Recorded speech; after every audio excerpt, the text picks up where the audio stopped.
Welcome to episode 3 of Garrenteed News.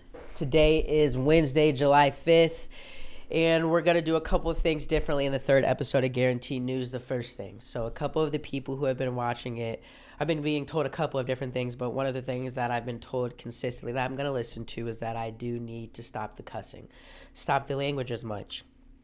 And I do want this for many reasons to be a show that is marketable and being able to be watched by people of all ages, all communities. So this episode, I am going to keep the cussing to a minimum, and we're going to give a clean episode of Garrenteed News you can watch with anyone. No one has to leave it. All kids are welcomed.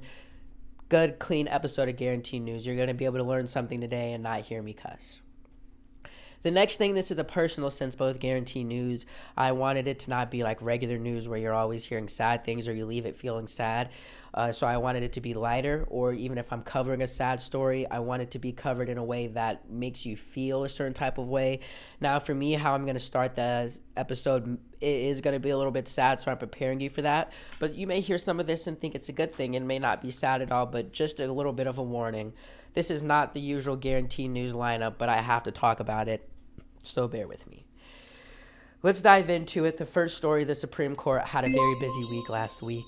They did a lot of cases, a lot of things that they voted on and talked about. I'm going to do 3 of them that stood out to me and are major to me.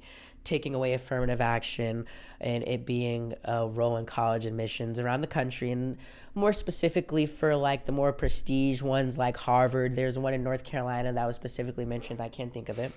I also want to talk about Joe Biden's student loan forgiveness plan that was completely scrapped. And I want to talk about the LGBTQ ruling that was caused with a case in Colorado. And I want to talk about how all 3 of these can kind of be connected in their own way. First, though, let's start with the affirmative action story.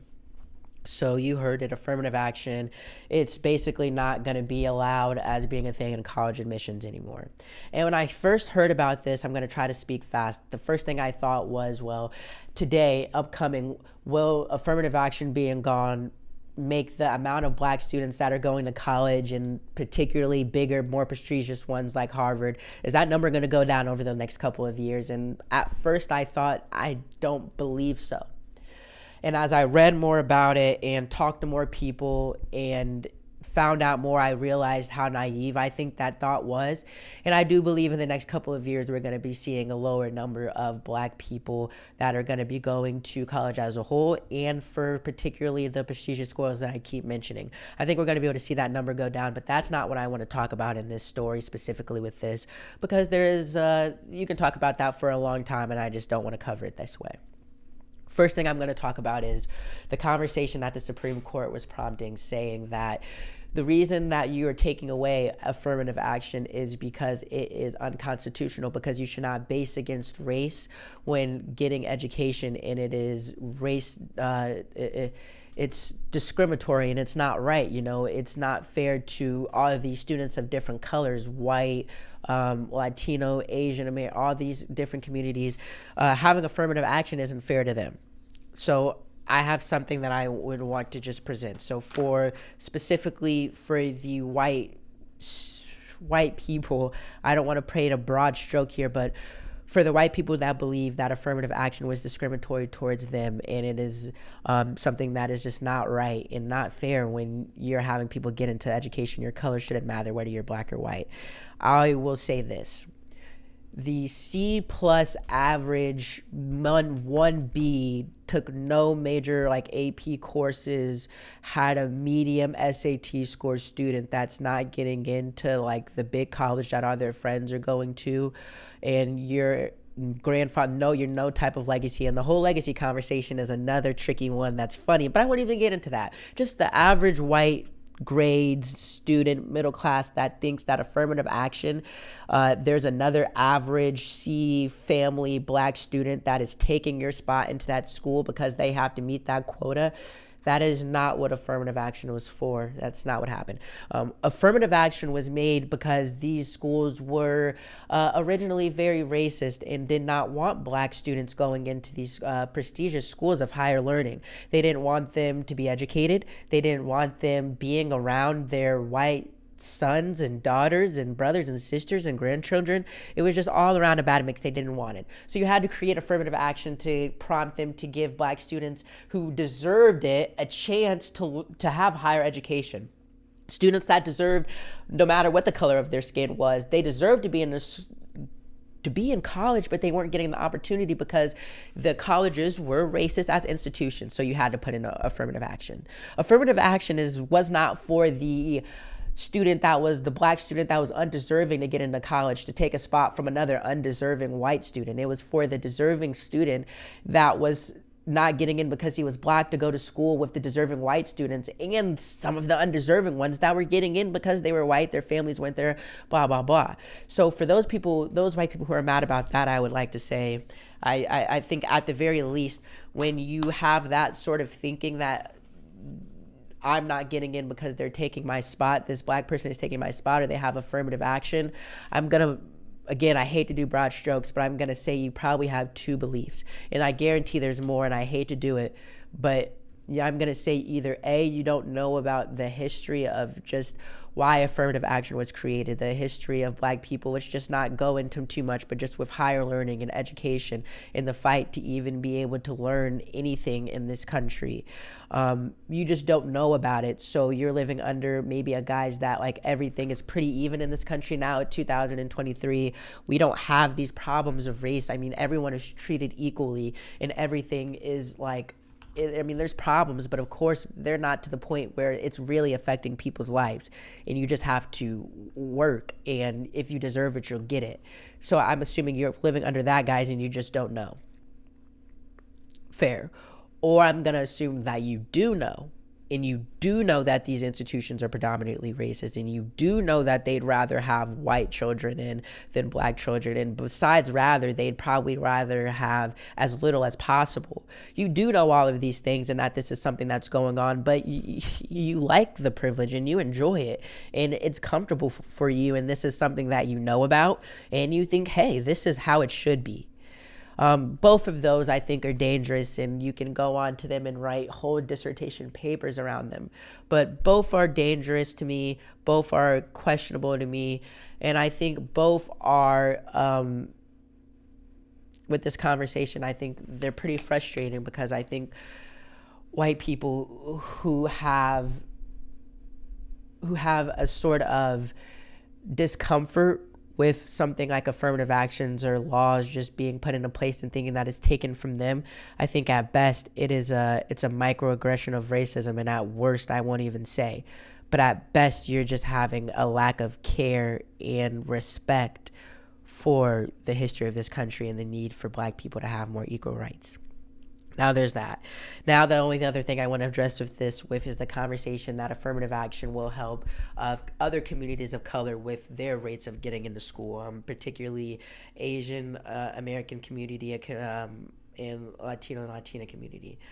I don't enjoy the conversation of thinking or the thought process or stream of thinking that a law that is helping one community of color at the same time is damaging or hurting the opportunity in that same light of another community of color. Us having something isn't making you guys have less.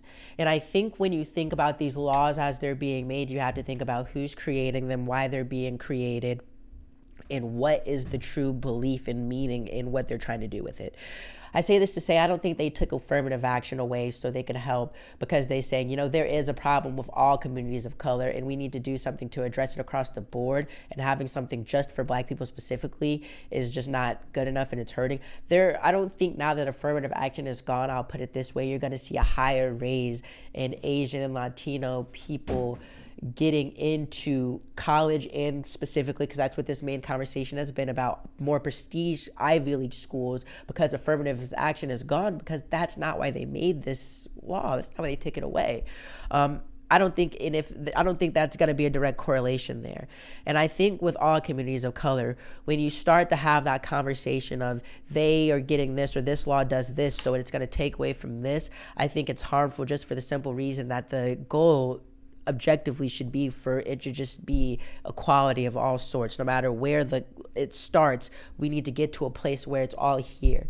And if we're going to be, and this is when I say we, I say communities of color, if we're going to have the thought process that something that is hurting or helping this community of color is at the same time hurting us, it's dangerous. And I think it's by design that it's wanted for this to happen.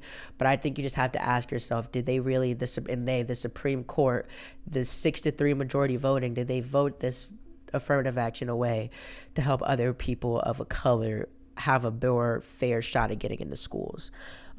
No. And I want to finish with this particular one with this. I think for me, the most important thing is why I do think the number of black students that are going to these schools will dwindle and go down.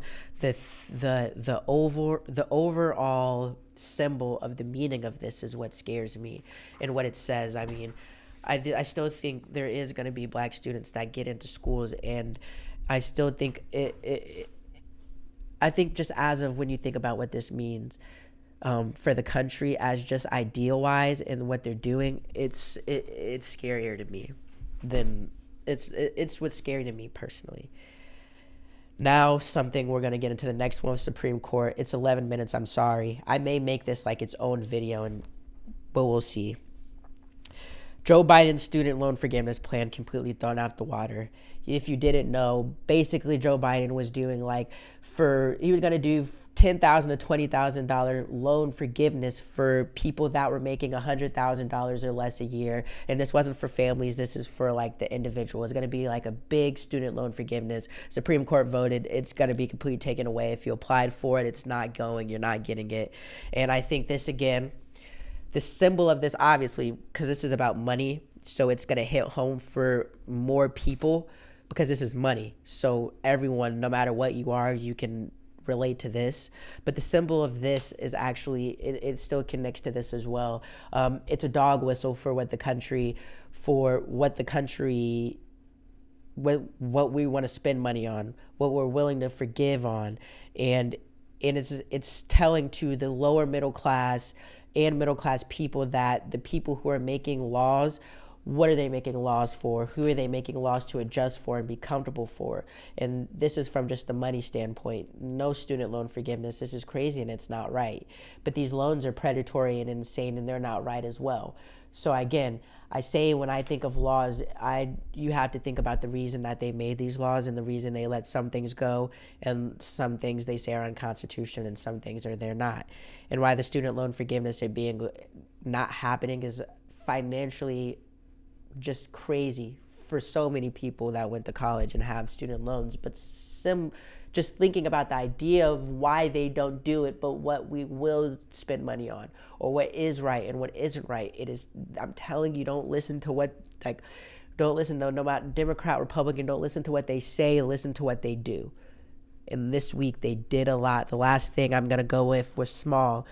It's not small, but I'm going to go into it quickly because I'm at 13 minutes and I don't like Garrenteed news to be long. The LGBTQ laws that were made with Colorado are the case. Basically, a woman she's a web designer, and she says she doesn't want to make wedding websites for gay and lesbian couples because it goes against her religion. This is the same conversations we were having 7 or 8 years ago, where people didn't want to serve gay people and there were laws put into place where you had to do it because they said that wasn't right. And now we're going back. And again, whether you agree with the 3 laws, whether you like them, whether you think some of them were reasonable, some of them were not, when you look at all 3 of them, you can see a pattern of where we are going as a country. And whether you think that's for the better or for the worst, I'm not going to talk about that on Garrenteed News. I'm just going to ask you to look at it and notice it because it's happening and it's clear. And this week, they just got busy in the Supreme Court. And for everyone that was wondering versus what's being said versus what's being done, you can still wonder about that, but it should be a little bit less of a wonder, for sure. I'm sorry about that. I know that was a little crazy, but let's get into the second story. Okay, I know that one was crazy. I don't too serious, very serious, but I had to get serious for a second. Let's just move right on into the second story. It's a little serious, but it's not going to be as serious. And I'm going to go quick with the rest because Garrenteed News is supposed to be a quick show. I'm going to make it quick. how bad the air quality was last week in the Midwest, particularly. And just with that, how bad the fires in Canada must be to be creating the air quality that it is. So if you live in the Midwest, anywhere you felt it, particularly where I am in Indianapolis, it was terrible. Chicago and Wisconsin were getting some of the worst air quality rates in the world. It's basically what was happening in the East Coast like a month or so ago with like New York. It's happening now in the Midwest, and it was visible. You could feel it. It was affecting me. I have asthma. My inhaler's sitting around here somewhere. I keep it by me. I was walking outside and it felt like there were little fires in my throat and in my chest. It was crazy. It was crazy. And with everything, I covered this before with one of the practice episodes. It made me think, how bad are the fires in Canada to be creating such a waft of smoke to where it feels like I walk outside of my house and I'm in a hot box. That's how visibly it was to see, and that's how like uncomfortable it was to just be sitting and moving in that for an extended period of time. Like, how bad are these fires? And I literally just read an article this morning because I was going to come in here and cover it in a different way, but it basically talked about how bad the fires were. And what the article did was basically say how, these the wildfires from them, some of them, there's so many of them, but all of them they can't go put out because the ones that are in areas that are lowly populated, not a lot of infrastructure, you got to kind of let those burn because they're not affecting anyone, and because they're so out of control that they can actually pose risk for the firefighters who try to take them out or contain them. So those you kind of have to let burn, which is crazy when I was reading it. Then, so now you have to handle all the ones that are in populated areas, of course. Well, of handling those, the article also talked about, okay, understaffed. We don't have the staffing and all of the right equipment to do and contain the amount of fires. It's like 400, 500 different wildfires going on all at once, with like 300 of them being what they're calling uncontained. So now where we are taking care of the fires, we don't even have the resources to do them. Then the third thing that the article talked about is that Canada, and they're not doing everything they can to prevent these fires when they happened. They talked about a couple of different things where they're able to put money in to make the fire season worse and prevent them, and they're not really doing that. They're just spending the $1 billion on the back half to fix them when they start. And then on top of that, the big thing that I'm going to end on with this is it talked about how climate change is not only taking all of these other things, but just making the fires way worse, way stronger for way longer because of the dry climate, because of the ozone. I don't even want to say it because I know I could be wrong, but just keeping heat emissions in to make the planet overall hotter, drier for longer. It makes these fires worse. I want to end on with this. With all the different reasons of why the Canada fires are so bad, and this is the worst that they've had in the history of Canada, it is insane to think about the effect that climate change and global warming has on the world. And if you're my age, a little bit older or a little bit younger, you don't need a statistic or anything to tell you. I mean, these fires tell you, of course, but you can just see from our entire lives the difference. The seasons are different, the way they operate. No matter where you live, the way that the year worked out for you it's not sitting the same now as it was 10 years ago. We can visibly see it. We literally are living through it, and it's clear to see. And when you see something where there's fires in Canada that are going so bad that they're creating the worst air quality in America, in the Midwest and in the East Coast, and there's talk of them traveling to Europe. Think about if this is something that continues to happen, it becomes average that this is what goes on, where now we're saying what is going on, but it becomes like, okay, it's summer's happening. We're going to have bad air quality for a couple weeks because the fires are going to be so bad that it's going to create the smoke. Imagine if that becomes normal.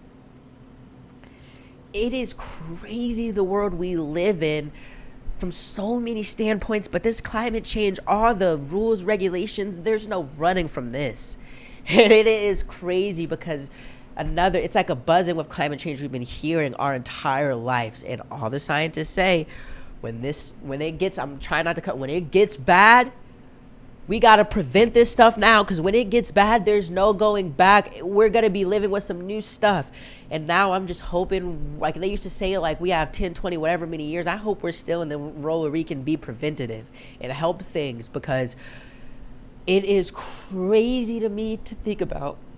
I'm 23 years old. I would not be surprised in 30 years, by the time I'm 40 years old, the climate of Earth is very, very, very, very much different. I wouldn't be surprised because I'll be 50, 60 at that time. And when I was 12, 13, 14, they said when I was 50 or 60, it's crazy to think about it. And it's even crazier because you can visually see it now. You can't, you can't not see it because we're all living in it. The Canada fires are crazy because of what it's doing to Canada and how bad they are, and just the preparation or lack of thereof for them. But it's also crazy because of what it says of what's going on with the world and the world we could be living in the next decade or two. All right, I promise this story is going to be lighter. Now, it's already 20 minutes, and I'm going to be real with you guys. It's going to be more guaranteed news episodes. We're going to get away from the one a week. I'm saying this while recording, but I'm going to try to wrap this up quicker. Stay with me. Stay with me. It's going to be longer than 25 minutes, but please stay with me. New music dropped. Fun stories now. Veeze and Uzi both dropped their albums last week. And in a year, first episode of Guaranteed News, I came in and said we're in a terrible year of music. And since then, someone's dropped every week. We've been getting new music. We've been getting songs. It's summertime now. Music is coming out. Let's start off with the Veeze. He dropped it on the Wednesday. I want to start off with saying I like the Wednesday drops. I like the middle of the week drops, and I like the Thursday to Friday drops because I get the Wednesday. Okay, I can listen on Wednesday, Thursday, a little bit of Friday, to get into this album. Then the weekend drops, I can listen to the weekend drops, Friday, Saturday, Sunday. And then the next week I mix them together. I feel like I don't have to choose on a Thursday. When multiple things drop on one day, I don't like, I got to choose. And then I like having it split up. I listen to some here, some there. So I like the Wednesday drop by Veeze. And I love the music and I love the album. It gets better with each listen, and it's something in it every time that I listen that I feel like I didn't hear before, because the way that he raps, his bars be so crazy that it's like you could the beats are crazy and the way he's flowing, you may not listen, but his lines are insane. So every time I listen, I hear something different where I'd be like, he's wild. Then it's like the effortlessness of it. Like it's the most first cuss word in 22 minutes. YouTube, you won't flag it. It's effortless shit talking. Like you have to enjoy that. Like I feel like I'm not a big shit talker.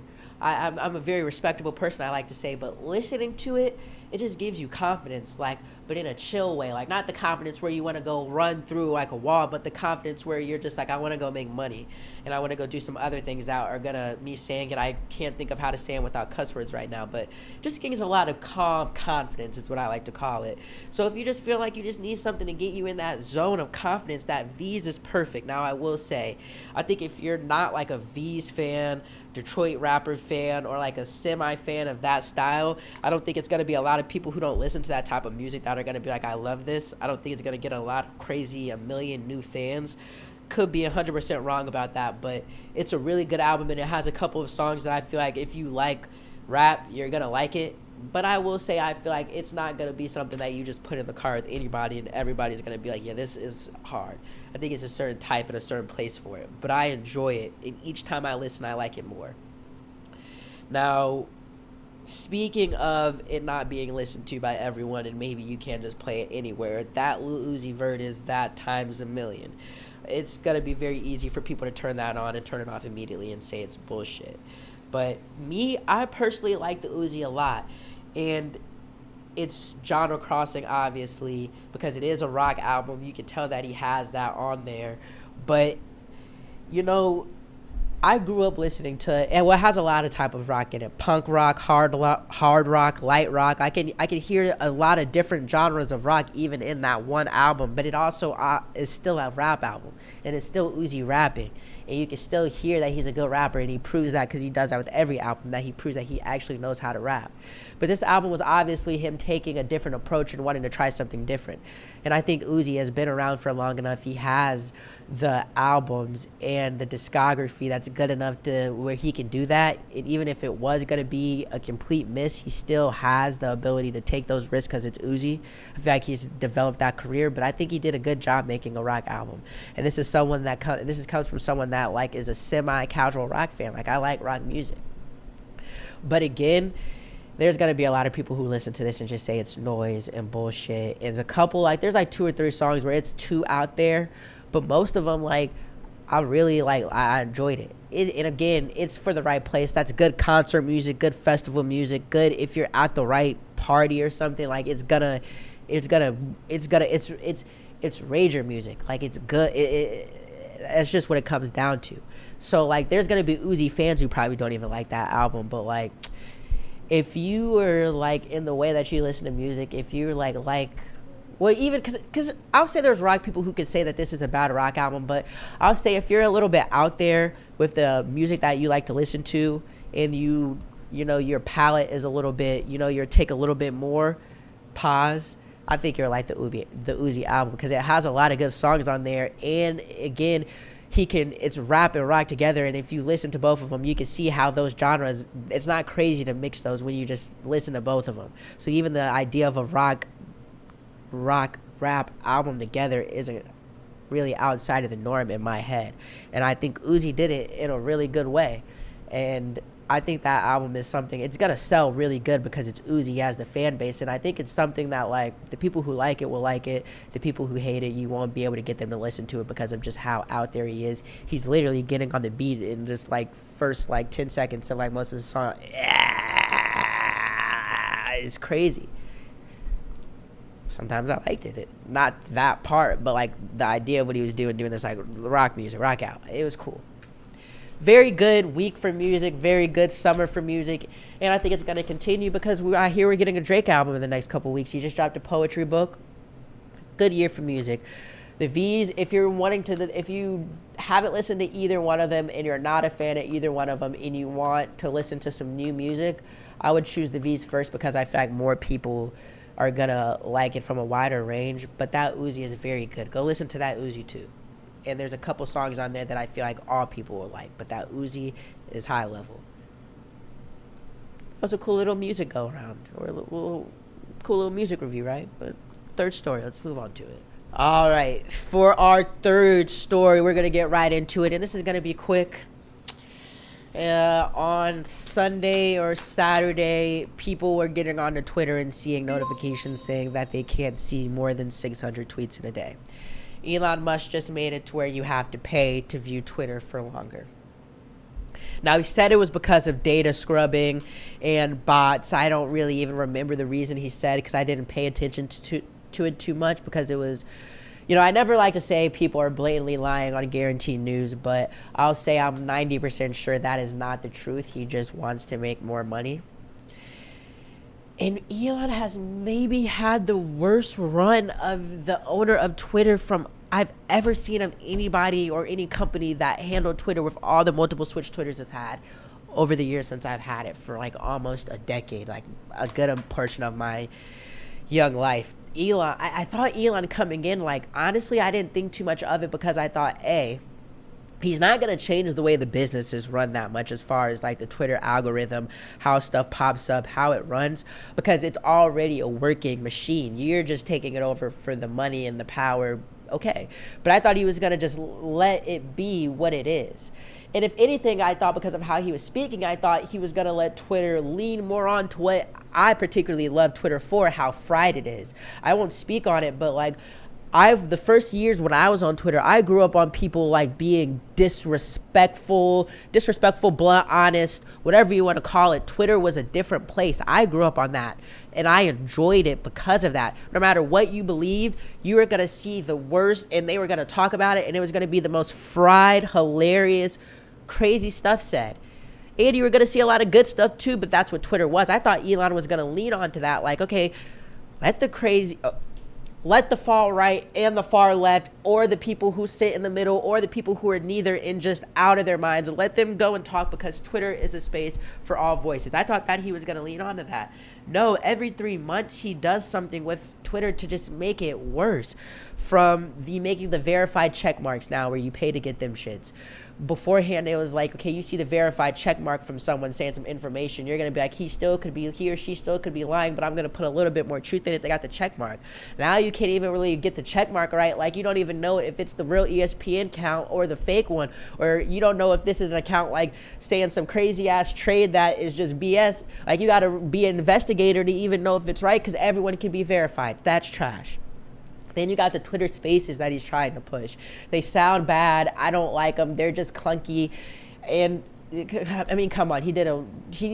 Elon Musk, the owner of Twitter, did a Twitter Space for Ron DeSantis for his coming out of being in the presidential running, and even that didn't work. Twitter Spaces, trash. Now you have this where you can only view 600 tweets a day. Like, it's about what's going on? Why is well, obviously what's going on is he's trying to make more money, but why are you doing on this app, like doing this to the app? You can't have nothing anymore in this country. It's like, bro, mortgage rates are high as hell. Paying for an apartment, just high as hell. Bills.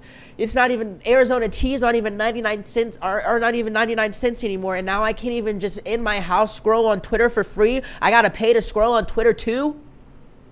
I want to cuss so bad. It costs money to do everything. It's about to cost money to have clean air soon. I guarantee it.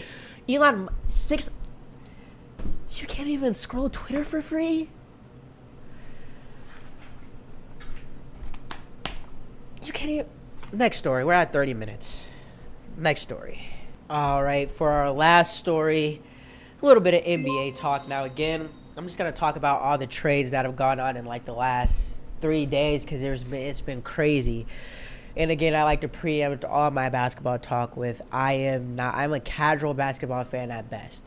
And if you are watching Garrenteed News right now and you watch a lot of basketball and you know a lot about basketball and you want to come and give your basketball expertise to Garrenteed News, I will always welcome that, because I'm sure there are going to be people who listen to what I'm about to say that watch basketball and stats way more than me that disagree. And I am openly saying I could be wrong. This is my show, though, and I'm going to tell you what I think because I enjoy sports. And I can talk about it a little bit. So with all the trades that are going on, I'm going to be saying, do these trades make sense? Are people starting to get paid a little bit more in the NBA than what they're worth? Or I guess the pay for your skill level is changing in the NBA. It's a lot going on. Let's start off with, all right, Pacers. Bruce Brown, the role player, a little bit above role player for the championship winning Nuggets, has agreed on a 2-year, $45 million deal with the Indiana Pacers. It's a lot of money to give to Bruce Brown. The Warriors and Draymond Green have agreed to a 4-year, $100 million contract with a player option in the final season. 4 years, $100 million for Draymond. All I hear about anytime I hear ESPN, Fox Sports, all them talk about Draymond is how he's the lifeblood of the Warriors and he makes everything work. And I can see that, and I do agree with that, and do think there's some basketball aficionado that has to come of seeing that. I just think for Draymond, 4 years, $100 million is a lot of money. Max Strus, he was on the Heat. I don't know why I couldn't think about that. One of the players on the Heat, 4 years, $64 million deal. 4-year, $64 million deal with the Cavs. You can directly compare that with the Lakers. Austin Reeves, he got a 4-year, $52 million deal with the Lakers. So Max Strus goes to the Cavaliers, 4 years, $64 million. And Austin Reeves stays with the Lakers, 4 years, $52 million. Now, I know when you do trades and money, and this is pocket watching, you got to think about what do they do for those teams? What do they mean? What's the situation? All that matters. But on first go, I would say that Austin Reeves deserves more money than Max Strus. No, not deserves, because that's crazy to say, actually. I think Austin Reeves probably... I would think he's going to get a bigger contract than Max Strus. I'll say that. But saying deserves is crazy. I wouldn't even... No, that's crazy pocket watching. So I take that back. But just comparing those two, what are those, 2 4-year deals? Pretty interesting. Kyrie signing a 3-year, $126 million extension with the Mavericks. I knew he was going to get that money from someone, but I didn't think he was going to stay with the Mavericks, and I don't think the fit of that is going to be good. But we'll see. Can be completely wrong with that. Who knows? Let's see. Free agent Cam Johnson has agreed to a 4-year, $108 million deal to stay with the Brooklyn Nets. 3-time All-Star Chris Middleton has agreed to a new 3-year, $102 million deal to stay with the Milwaukee Bucks. Gabe Vincent has agreed to a 3-year, $33 million deal with the Los Angeles Lakers. Fred VanVleet has agreed to a 3-year, $130 million. It's the dollars. Fred VanVleet has agreed to a 3-year, $130 million contract with the Houston Rockets. when I started reading all these $100 million contracts, I had to ask myself, like, is the scope of the NBA changing where like $100 million contracts aren't for superstar players? And maybe again, I don't watch enough NBA, so I really want someone to give me like education on that. Like, what's the deservingness of $100 million plus $100 million contract for like 3 to 4 years? Because there's a lot of people getting $100 million contracts for 3 to 4 years, and that's the market, I guess, in the NBA now. I want to know, when did it change, and is it gonna, what, like, they're making a lot of money.